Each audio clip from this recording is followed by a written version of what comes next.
నమస్తే సత్యం న్యూస్ కు స్వాగతం. నా పేరు చైతన్య. ముందుగా నాటి ముఖ్యాంశాలు చూద్దాం. 10 ఏళ్ల వరకు ఆంధ్రప్రదేశ్ కు హైదరాబాద్ పై హక్కులున్నాయన్న రాష్ట్ర మంత్రి సిద్ధా రాఘవరావు. ఆంధ్ర వాహనాలకు పన్ను వేయాలన్న నిర్ణయాన్ని తెలంగాణ ప్రభుత్వం విరమించుకోవాలని డిమాండ్.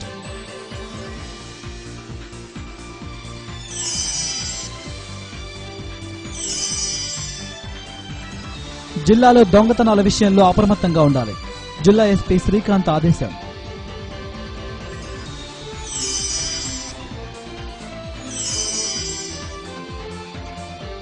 ఆంధ్ర బ్యాంక్ అందిస్తున్న పథకాలను ప్రజలు సద్వినియోగం చేసుకోవాలి. ఒంగోలు ఎమ్మెల్యే దామచర్ల జనార్దన్ విజ్ఞప్తి.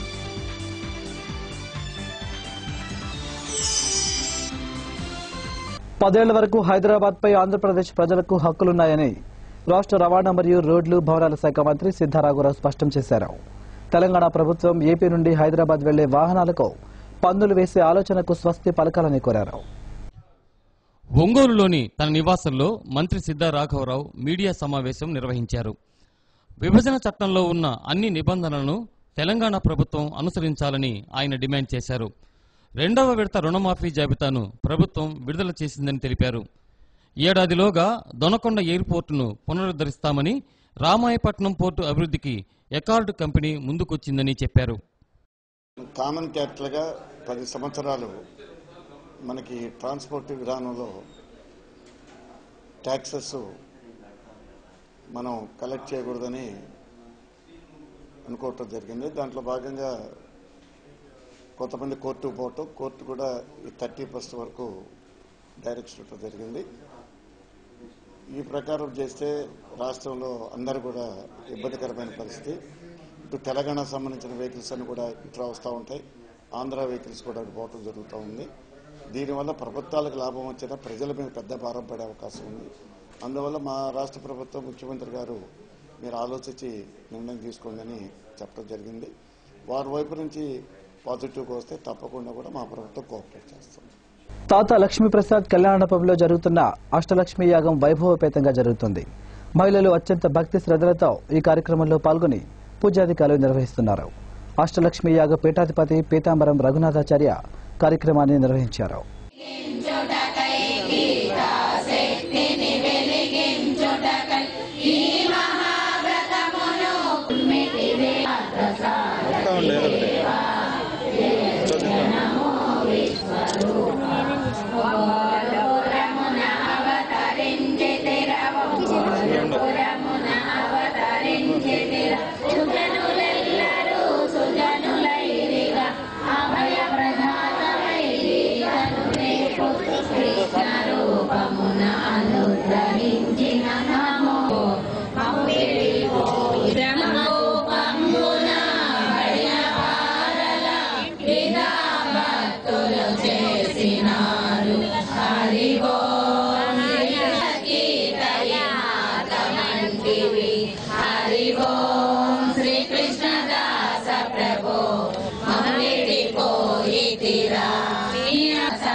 గ్రామ గ్రామమున గీతా బోధలు చేసిన గనుడవులే భాతృపుత్రుడు శ్రీ బ్రహ్మచారికి పట్టము గట్టితివి. హరి ఓం శ్రీకృష్ణదాస ప్రభో మమ్మిడిపోయితిరా. కాంగ్రెస్ పార్టీకి పూర్వ వైభవం తప్పకుండా తీసుకువస్తామంటున్నారు మన కాంగ్రెస్ నేతలు. సాధారణ ఎన్నికల్లో కేంద్రంలో రాష్ట్రంలో చతికిలబడిన అనంతరం కొంతకాలం గాలి కూడా పీల్చుకోలేకపోయింది కాంగ్రెస్ పార్టీ. తరువాత ఉన్న కొంతమంది నేతలు, కార్యకర్తలు ఏదో విధంగా కుస్తీ పడుతున్నారు. పాపం ప్రెస్ మీట్లు పెట్టి అధికార పార్టీని దులుపుతున్నారు. ధర్నాలు చేస్తూ కేంద్ర రాష్ట్రాలపై నిప్పులు చెరుగుతున్నారు. దిష్టిబొమ్మలు దగ్ధం చేస్తూ ఏదో కొంత హడావుడి చేస్తున్నారు. ఇది టీవీలలో, పత్రికలలో పబ్లిసిటీ కోసమేనంటూ మిగిలిన పార్టీల వారు కాంగ్రెస్ పార్టీని విమర్శిస్తున్నారు. సరే, ఇదంతా ఒక ఎత్తు. దేశం కోసం అసూలు బాసిన వారి నేతలను పట్టించుకునే తీరిక మన కాంగ్రెస్ నేతలకు కనిపిస్తున్నట్లు లేదు. భారత ప్రధానిగా సమర్థవంతమైన పాలన అందించి ప్రపంచ దేశాలలో గుర్తింపు పొందిన మాజీ ప్రధాని ఇందిరాగాంధీ విగ్రహాలు ఒంగోలు నగరంలో ఏ దుస్థితిలో ఉన్నాయో మీరే చూడండి. దుమ్ము ధూళి కొట్టుకుపోయి రంగులు వెలిసిపోయి ఎంత దీనస్థితిలో ఉన్నాయో. ఇక ఇందిరమ్మ తనయుడు మాజీ ప్రధాని రాజీవ్ గాంధీ విగ్రహం పరిస్థితి కూడా అంతే. కేవలం నేతల జయంతులు వర్ధంతుల సమయంలో డీసీసీ కార్యాలయంలో వారి దివంగత నేతల చిత్రపటాలకు పూలమాలలు వేసి ఘనంగా నివాళులర్పిస్తున్నారు తప్పితే దుస్థితిలో, అందులో జిల్లా కాంగ్రెస్ కమిటీ కార్యాలయానికి అత్యంత సమీపంలో ఉన్న ఇందిరమ్మ తదితర స్థలాలలో ఉన్న విగ్రహాలను శుభ్రం చేద్దామన్న సంగతి కాంగ్రెస్ నేతలు మర్చిపోయినట్లున్నారు. ఇకనైనా మీ నేతల విగ్రహాలను కనీసం శుభ్రంగా ఉంచమని ప్రజలు కాంగ్రెస్ నేతలకు సూచిస్తున్నారు. ఒక్కసారి నగరంలోకి వెళ్లి ఇందిరమ్మ, రాజీవ్ గాంధీ విగ్రహాల దుస్థితి చూసి నివాళులర్పించి వద్దాం రండి.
జై భీమ్ ఫౌండేషన్ ఆధ్వర్యంలో నిర్వహిస్తున్న డాక్టర్ అంబేద్కర్ జ్యోతిరావు పూలే కాంశీరాం జయంతి ఉత్సవాలను పురస్కరించుకుని ఏఎన్యూ పీజీ సెంటర్లో కళాశాల స్థాయి వాలీబాల్ పోటీలకు SC corporation ED doctor Ravibabu ప్రారంభించారు. మహనీయుల ఆదర్శాలను స్ఫూర్తిగా తీసుకుని నిర్వహిస్తున్న క్రీడలు యువతలో ఐకమత్యాన్ని పెంపొందిస్తాయని ఎస్సీ కార్పొరేషన్ ఈడీ రవిబాబు తెలిపారు. Jai Bhim foundation chairman Jai Bhim Nageswararao, ANU special officer doctor Venkateswararao, doctor Harshapreetham, doctor Devi Prasad, foundation సభ్యులు హృదయరాజ్, నత్తల శ్రీను, పి శ్రీనివాస్ తదితరులు ఈ కార్యక్రమంలో పాల్గొన్నారు.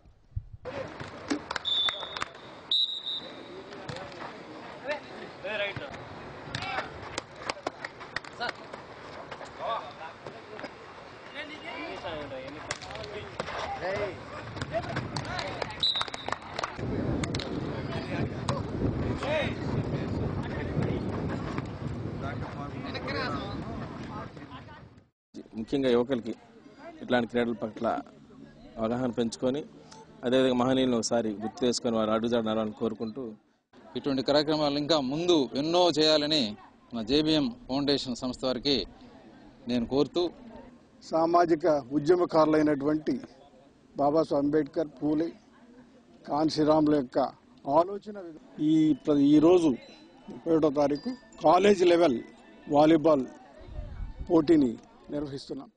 ఒంగోలు 33వ డివిజన్ తెలుగుదేశం పార్టీ నాయకులు బత్తిన వాసు పుట్టినరోజు సందర్భంగా మదర్ తెరెసా అందుల పాఠశాలలో పండ్లు పంపిణీ చేశారు. ఆయా డివిజన్ల తెలుగుదేశం పార్టీ నాయకులు మండే శ్రీమన్నారాయణ, వాటర్ ప్లాంట్ ఆంజనేయులు, కాపరపు శ్రీనివాసరావు, సోదనగుంట అజయ్, మన్నెం సురేష్ బాబు, మాదాసు రవీంద్ర తదితరులు పాల్గొన్నారు.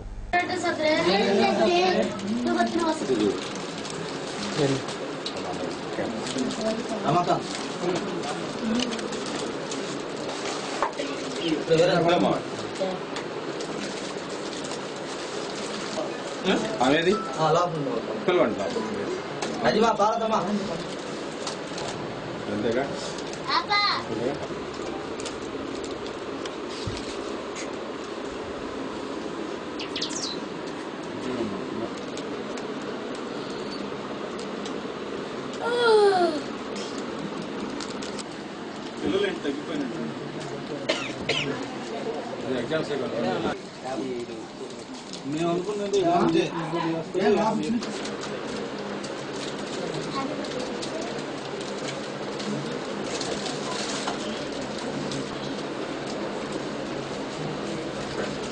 బత్తిన వాసు గారి పుట్టినరోజు సందర్భంగా మంగమూరు రోడ్లోని అందుల పాఠశాలలో ఈరోజు పిల్లలకి పాలు, పండ్లు, స్వీట్స్, బిస్కెట్లు పంపిణీ చేయడం చాలా ఆనందదాయకం. ఇదే విధంగా బత్తిన వాసు గారు ఇంకా ముందు ఎన్నో ఇలాంటి కార్యక్రమాలు, ఆర్థిక సహాయ కార్యక్రమాలు కానీ ఏదైనా పిల్లలకి ఆదుకోవాలని, అదేవిధంగా రేపు ఈ ఏరియాలో మంగమూరు రోడ్లోని గాంధీనగర్ సెంటర్లో చలివేంద్రాన్ని కూడా ఒకటి ఏర్పాటు చేయబోతున్నారు వాసు గారు. ఆయన పుట్టినరోజు సందర్భంగా అది కూడా ప్రకటించారు. అతనికి ధన్యవాదాలు తెలియజేస్తూ మంగమూరు రోడ్డు తెలుగుదేశం పార్టీ తరఫున పుట్టినరోజు సందర్భంగా ఈ బ్లైండ్ స్కూల్లో ఈరోజు ఈ ఫ్రూట్స్, పాలు పంపిణీ చేయడం చాలా ఆనందదాయకము. రాబోయే రోజుల్లో ఇదే విధంగా పుట్టినరోజు జరుపుకొని నుండి నూరేళ్లు ఆయురారోగ్యాలతో ఉండాలని చెప్పని బత్తిన వాసు గారు ఇటువంటి మరెన్నో సేవా కార్యక్రమాలు చేస్తూ ప్రజల్లో మమేకమై ముందు మరెన్నో సేవా కార్యక్రమాలు చేయాలని కోరుకుంటూ మేము కూడా బత్తిన వాసు గారి వెంట నడిచి మరెన్నో సేవా కార్యక్రమాలు మా వంతు సహాయ సహకారాలు అందిస్తామని చెబుతున్నాము. ఈ వాసు గారు మరింత రాజకీయంగా, ఆర్థికంగా అన్నింటిలో అభివృద్ధి చెందాలని కోరుకుంటున్నాం. ఇట్లా మీ వాటర్. తెలుగుదేశం పార్టీ ఆవిర్భావ దినోత్సవం సందర్భంగా పార్టీ అధ్యక్షుడు సీఎం చంద్రబాబు నాయుడు చేతుల మీదుగా సన్మానం అందుకున్న పార్టీ సీనియర్ గాలి ఆనంద్ కుమార్ ను తెలుగు రైతు రాష్ట్ర అధ్యక్షుడు కాణం బలరామకృష్ణమూర్తి, రాష్ట్ర మంత్రి సిద్ధారాఘవరావు, జిల్లా పార్టీ అధ్యక్షుడు ఎమ్మెల్యే దామచల జనార్దన్, మాజీ పార్లమెంటు సభ్యులు మాగుంట శ్రీనివాసులరెడ్డి తదితరులు అభినందించారు. కష్టపడి పనిచేసే పార్టీ కార్యకర్తలకు ఎల్లవేళలా మంచి గుర్తింపు ఉంటుందని పేర్కొన్నారు. ప్రకాశం జిల్లా టైలర్స్ వెల్ఫేర్ అసోసియేషన్ నూతన అధ్యక్షునిగా పోగుల మల్లికార్జునరావును ఏకగ్రీవంగా ఎన్నుకున్నారు. ఈ కార్యక్రమంలో దుర్గారావు, సయ్యద్ జానీ, రఫీ, శ్రీనివాసులు, వలీఖాన్, హుస్సేన్, నాగేశ్వరరావు, మస్తాన్, వేణుగోపాల్ తదితరులు పాల్గొన్నారు. ఈ సందర్భంగా మల్లికార్జునరావుని పలువురు అభినందించారు. ఇప్పుడు కొన్ని వాణిజ్య ప్రకటనలు. న్యూస్ కు తిరిగి స్వాగతం. జిల్లాలో దొంగతనాల విషయంలో అప్రమత్తంగా ఉండాలని జిల్లా ఎస్పీ సిహెచ్ శ్రీకాంత్ అన్నారు. జిల్లా పోలీసు కార్యాలయంలో జరిగిన జిల్లా స్థాయి నేర సమీక్ష సమావేశంలో ఆయన మాట్లాడారు. ఈ సందర్భంగా జిల్లా ఎస్పీ శ్రీకాంత్ మాట్లాడుతూ దొంగతనాల కేసుల్లో 100% రికవరీలు సాధించాలన్నారు. పెండింగ్ కేసుల పరిష్కారం విషయంలో సీఐలు, డీఎస్పీలు చొరవ చూపాలన్నారు. జాతీయ రహదారిపై పెట్రోలింగ్ కోసం 3 హైవే పెట్రోలింగ్ వాహనాలను ఏర్పాటు చేశామని చెప్పారు. ఎస్సీ, ఎస్టీకి సంబంధించిన కేసుల విషయంలో లోతైన అధ్యయనం చేయాలని సూచించారు. ఈ సమావేశంలో ఏఎస్పీ రామానాయక్, ఓఎస్డీ సమయ్ జాన్రావు, డీఎస్పీలు Guntupalli Srinivasarao, VS Rambabu, L Ajay Prasad, G Sriramaraju, R Sriharibabu, SB DSP Rayapati Srinivasarao ఇంకా పలువురు పోలీసు అధికారులు, సిబ్బంది ఈ నేర సమీక్షా సమావేశంలో పాల్గొన్నారు. ఆంధ్ర బ్యాంకు అందిస్తున్న పథకాలను ప్రజలు సద్వినియోగం చేసుకోవాలని ఒంగోలు శాసనసభ్యులు దామచల జనార్దన్ పిలుపునిచ్చారు. బ్యాంకు డీజీఎం సురేంద్రరావు అధ్యక్షతన జరిగిన సభలో జనార్దన్ మాట్లాడారు. గత 65 సంవత్సరాల కాలం నుండి తమ కుటుంబంతో అనుబంధాన్ని జనార్దన్ ఈ సందర్భంగా గుర్తు చేశారు. ప్రత్యేకించి గ్రామీణ ప్రాంత ప్రజలకు ఆంధ్ర బ్యాంకు మరిన్ని సేవలు అందించాల్సిన అవసరం ఎంతైనా ఉందన్నారు. సంతనూతలపాడు శాసనసభ్యులు doctor Adimulam Suresh, dairy chairman చల్లా శ్రీనివాసరావు, బ్యాంకు అధికారులు ధనుంజయరావు, వేణుగోపాల్, శ్రీనివాసరెడ్డి, డేవిడ్, మహాదేవరావు, పార్థసారథి తదితరులు ఈ సభలో పాల్గొన్నారు. భవిష్యత్తులో కూడా ఈరోజు సదుపాయాలు కూడా ఇంకా చాలా టెక్నాలజీ కూడా మారింది. ఆన్లైన్ సిస్టమ్ కానీ లేకపోతే వెబ్సైట్ కానీ ఇవన్నీ కూడా అనేక వచ్చినాయి కాబట్టి దాని పద్ధతుల్లో మనం కూడా ఆంధ్ర బ్యాంకును కూడా మనం తీసుకురావాలని చెప్పేసి కూడా మన మేనేజర్ గారిని కూడా కోరుకుంటూ, అదేవిధంగా ఈరోజు పరిస్థితులు కూడా మీ అందరికీ తెలుసు. రాష్ట్ర విభజన జరిగిన తర్వాత ఈరోజు ప్రభుత్వం ఆర్థిక లోటులో ఉన్నాం. ఆర్థిక లోటులో ఉన్నా కూడా సమర్థవంతమైన నాయకత్వంలో ఈరోజు ప్రభుత్వం పరిపాలిస్తుంది. కాబట్టి ఈరోజు చంద్రబాబు నాయుడు గారు ఆయన స్ఫూర్తితోటి ఈరోజు ఎన్ని ఇబ్బందులు ఉన్నా కూడా ఈరోజు రాష్ట్రాన్ని ముందుకు తీసుకెళ్ళడానికి రైతాంగాన్ని కానీ అదేవిధంగా అందరినీ ముందుకు తీసుకెళ్ళడం జరుగుతూ ఉంది. దానికి కూడా ఏదైనా ఈరోజు రైతుల విషయంలో కానీ అదేవిధంగా ఏదైతే ప్రభుత్వంలో ఈరోజు డ్వాక్రా మహిళలు ఉన్నారు ఈ బ్యాంకింగ్ అని చెప్పి వాళ్ళు ఒక శాఖను చూశాను. అంటే డబ్బులు కూడా అందులో డిపాజిట్ చేసుకోవచ్చు, డబ్బులు తీసుకోవడం కాదు, డబ్బులు కూడా అందులో డిపాజిట్ చేసుకోవచ్చు. అంతేకాకుండా పాస్బుక్ అప్డేటింగ్ కూడా చేసుకోవచ్చు, ఏ ఆదరపు ఖర్చు లేకుండా అనే సంగతి కూడా నేను చూడడం జరిగింది. చాలా సంతోషం.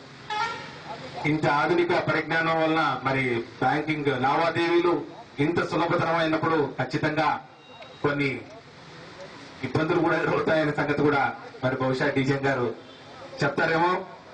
ఎందుకంటే ఈ సైబర్ క్రైమ్స్ కూడా ఎక్కువ అయిపోయినాయి ఈ ఇంటర్నెట్ బ్యాంకింగ్ ద్వారా. మరి ముఖ్యంగా ఏటీఎంల ద్వారా కూడా దానికి మేనేజ్మెంట్ దానికి మెయింటెనెన్స్ కూడా మరి అంతే కష్టమైన పనిగా కూడా మరి ఈ మధ్యకాలంలో మనం చూస్తా ఉన్నాం. మా రుణాల్లో 80% ప్రయారిటీ తగ్గించాం. అంటే వ్యవసాయము, చిన్న పరిశ్రమ, చేతి వృత్తులు, మహిళలు, స్వయం ఉపాధి, వాటికి ఎడ్యుకేషన్ లోన్స్, హౌసింగ్ లోన్స్ వీటన్నిటికీ ఇచ్చాం. ఈ 80% కూడా మోర్ దాన్ 65%, 70% అగ్రికల్చర్కి ఇచ్చాం. మా ప్రాధాన్యతను మించి వ్యవసాయ రుణాలు ఇచ్చాం. దానివల్ల ఈ మధ్యన కొంచెం బ్యాంకు చిన్న ఒదుడుకు లోనైంది. బికాస్ ఆఫ్ ఇవాళ రాష్ట్రం విడిపోవటం, రుణాలు తగ్గి కార్యక్రమం రావటం, ఆ డేటా అంతా ఇచ్చి ఫేజుల మేరకు రావటం, దీనివల్ల కొంచెం మా బ్యాంక్ పరిస్థితి టెంపరీగా ఈ రైతు రుణాలు వీటన్నిటి వల్ల ఆలస్యం జరుగుతూ ఉంది. ఆంధ్ర బ్యాంక్ వారు సుమారుగా 2000 గేదెలను ఈ సంవత్సరం ఇప్పించాలని, దాని ద్వారా ఈ డైరీని ముందుకు తీసుకెళ్లాలని, అదేవిధంగా ఇక్కడ లోపల పెట్టిన ప్రెమిసెస్ లో అడావుడిగా అడిగినారు.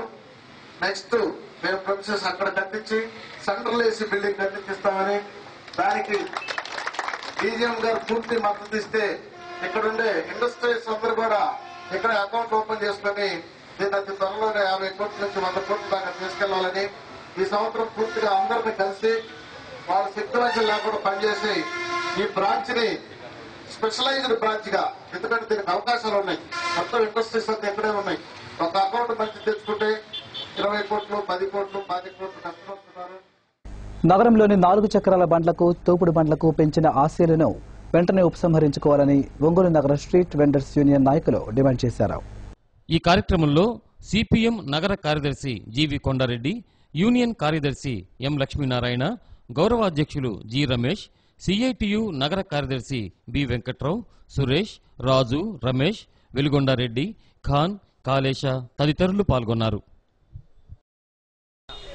ఈరోజు నగరంలో ఉండే తోపుడు బండ్ల కార్మికులందరి కోరిక ఒకటే, లైసెన్స్ ఫీజు 10 రూపాయల నుంచి 20 రూపాయలకి పెంచవద్దు, పాతదే కొనసాగించాలి.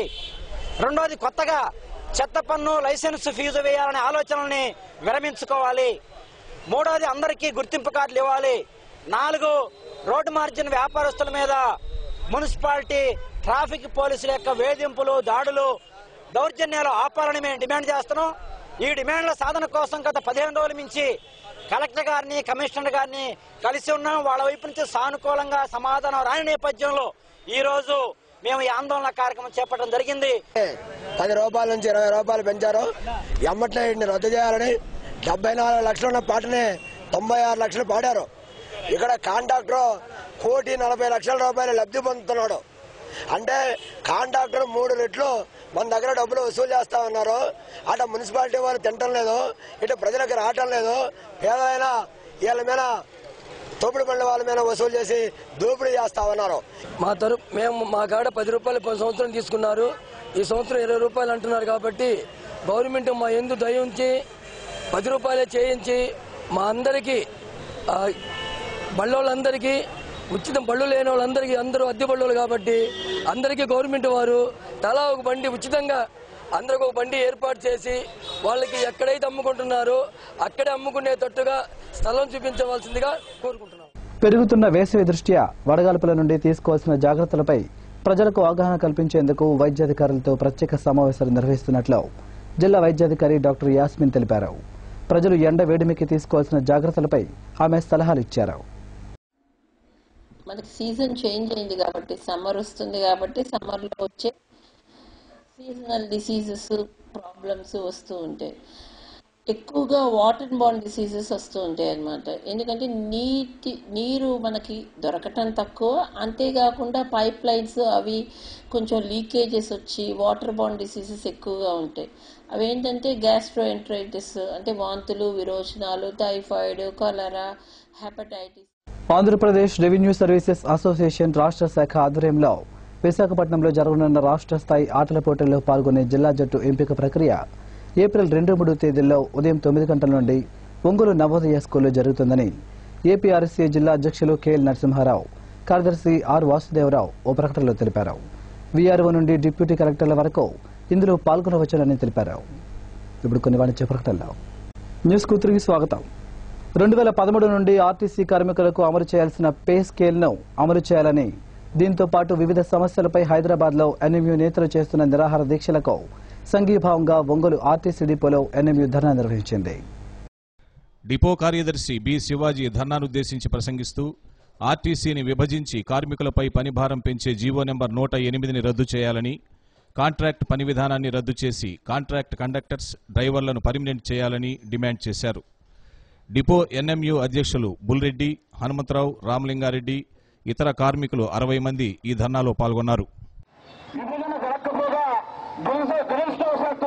స్టేట్ బైఫర్కేషన్ అయిన తర్వాత ఆర్టీసీ విభజన ఇంతవరకు జరగకపోగా ఆర్టీసీకి పే స్కేలు జరగవలసినటువంటి 2018 నుంచి ఏప్రిల్ నుంచి జరగవలసి ఉందో అది ఇంతవరకు జరగకపోవడం చాలా చైతన్యమైన విషయం ఈ సందర్భంగా తెలియజేస్తా ఉన్నాను మిత్రులారా. అదేవిధంగా ఆర్టీసీలో ఈ రోజు పరిస్థితి ఏ విధంగా ఉందంటే దుర్గణ గంట నూరెల్లావిష మాదిరిగా ఉంది. ఆర్టీసీ వర్కర్ పరిస్థితి సమస్యల సుడిగుండంలో చిక్కుకుని ఉన్నాడు. ఈ సమస్యల సుడిగుండం చిక్కుకొని బయటపడాలంటే మళ్ళా నేషనల్ మజ్దూరుని గుర్తింపులోకి రావాల్సిన తరుణం నేను ఆసన్నమైంది అని చెప్పి సందర్భంగా చెప్పకనే తప్పదు. మార్కాపురం నుండి వంగంపల్లి వరకు రాష్ట్ర ప్రభుత్వం కొత్తగా వేయనున్న 565 నేషనల్ హైవే రహదారిని మార్పులు చేయాలని కనిగిరి నగర పంచాయతీ పరిధిలోని ప్రజలు డిమాండ్ చేశారు. నేషనల్ హైవే రహదారిని మార్పు చేయాలని ప్రకాశం భవనం వద్ద ధర్నా నిర్వహించారు. కనిగిరి గ్రామ పంచాయతీ పరిధిలోని 7వ వార్డు, పామూరు రోడ్డు, పాతూరు గ్రామాలకు చెందిన ప్రజలు ఈ ధర్నాలో పాల్గొన్నారు. జిల్లా కలెక్టర్ను కలిసి వినతి పత్రాన్ని సమర్పించారు.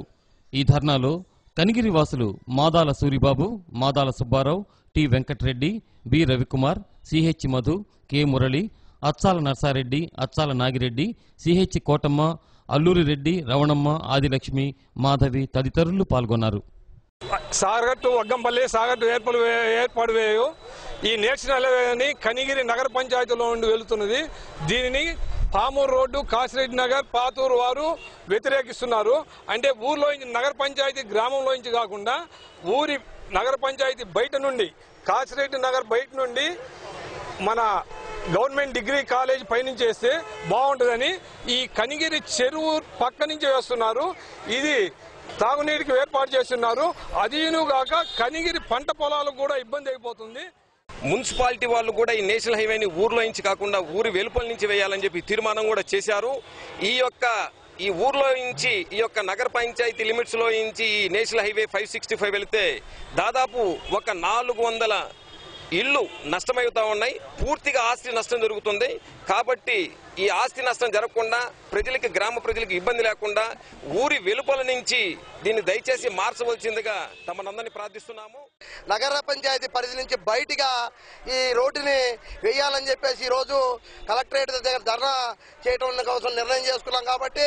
కాబట్టి అధికారులు కానీ నేషనల్ హైవే పరిధిలో ఉన్నటువంటి వాళ్ళు కూడా ఈ సమస్యను మాకు ఖచ్చితంగా పరిష్కరించి ఈ నగర పంచాయతీ పరిధి నుంచి బయటిగా రోడ్డును నిర్మిస్తారని చెప్పి సాధిస్తూ ఈ విధంగా మా ప్రజల ద్వారా మేము తెలియజేసుకుంటున్నాం. జిల్లా డైరీ కేంద్రంలో నూతనంగా ఏర్పాటు చేసిన ఆంధ్ర బ్యాంకు శాఖను ఒంగోలు సంతనోత్తరపాడు శాసనసభ్యులు దామచల జనార్దన్, డాక్టర్ ఆదిమూలం సురేష్ ప్రారంభించారు. DGM D Surendra Rao, dairy chairman Challa Srinivasa Rao, పలువురు బ్యాంకు అధికారులు ఈ కార్యక్రమంలో పాల్గొన్నారు.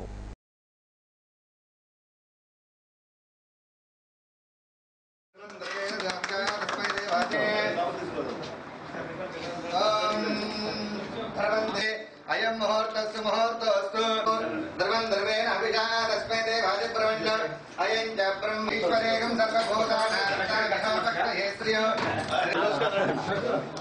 సార్ కొంచెం జరగండి సార్.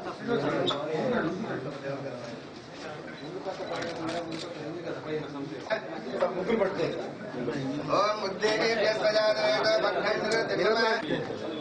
అయం ముహూర్త సుముహూర్త హోస్యస్మిన్ ముహూర్తకాలే సూర్యాదీన నమనం గ్రహణవత్యంతానుకూల్యత శుభఫలామాప్తిరస్తు. భారత రాజ్యాంగ నిర్మాత డాక్టర్ బిఆర్ అంబేద్కర్ బాబు జగజ్జీవన్ రామ్ జయంతి ఉత్సవాలను ప్రభుత్వం ఘనంగా నిర్వహించాలని మాల మహానాడు రాష్ట్ర అధ్యక్షుడు బిళ్లా వసంతరావు విజ్ఞప్తి చేశారు. దళిత బహుజన సోదరుల జయంతి ఉత్సవాల్లో పాల్గొని విజయవంతం చేయాలని కోరారు. రాఘవులు, ప్రేమానందం, సుధాకర్, శ్రీనవ్, నాగార్జున, కోటి తదితరులు పాల్గొన్నారు. బాబాసాహెబ్ డాక్టర్ బిఆర్ అంబేద్కర్ గారి మరియు బాబు జగజ్జీవన్ గారుల జయంతి ఉత్సవాలను మన దేశంలో మరియు రాష్ట్రంలో ప్రతి ఒక్కరూ ఘనంగా నిర్వహించాలని మేము మాల మహానాడు తరఫున పిలుపునిస్తున్నాం.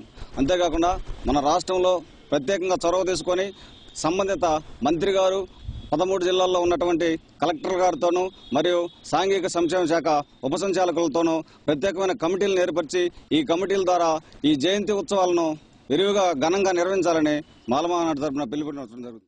సత్యం న్యూస్ ముగించే ముందు ముఖ్యాంశాలు మరోసారి. 10 ఏళ్ల వరకు ఆంధ్రప్రదేశ్కు హైదరాబాద్పై హక్కులున్నాయన్న రాష్ట్ర మంత్రి సిద్ధా రాఘవరావు. ఆంధ్ర వాహనాలకు పన్ను వేయాలన్న నిర్ణయాన్ని తెలంగాణ ప్రభుత్వం విరమించుకోవాలని డిమాండ్.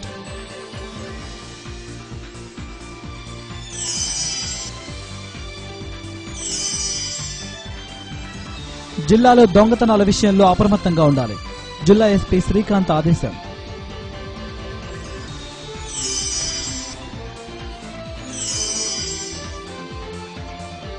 ఆంధ్ర బ్యాంక్ అందిస్తున్న పథకాలను ప్రజలు సద్వినియోగం చేసుకోవాలి. ఒంగోలు ఎమ్మెల్యే దామచర్ల జనార్దన్ విజ్ఞప్తి.